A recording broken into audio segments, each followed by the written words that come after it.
with principalities. God had called me to the nations like you. And there were several principalities that had converged. They're called diabolical alliances. And everything in kingdoms, there are 7 or 8 kingdoms that operate in the universe. There's the sovereign kingdom, and then you have the planetary kingdoms, the angelic kingdoms.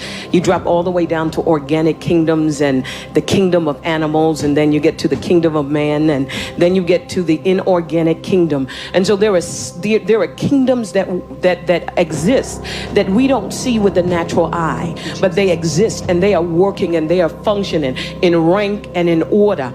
And what happens here in our dimension is that we don't understand structure, we don't understand ranking, we don't understand order, and there are very little people that have tapped into that dimension where they're able to mentor us and teach us and give us the vocabulary, so that as humanity begins to grow and increase and progress, language changes, and everything that will ever exist in earth realm, the earth realm exists now in the realm of the spirit. There were several people that had tapped into that realm and had come back down, and they wrote epistles. You have Paul. He said, I don't know whether I was suspended in the heavenlies or whether I was in the earth realm. All I know is that I had an out-of-body experience.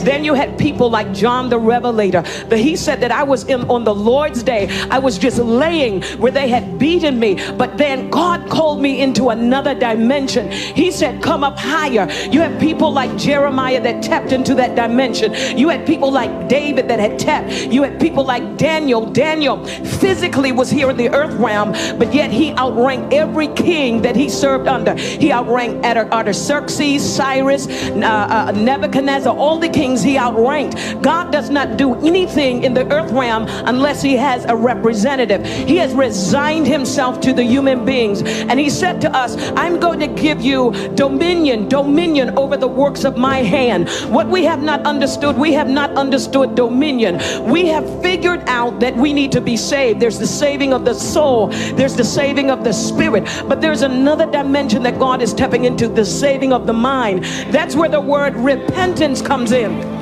Repentance has nothing to do with salvation. Salvation postures a man before God where he can go into the throne room, but repentance changes the mind.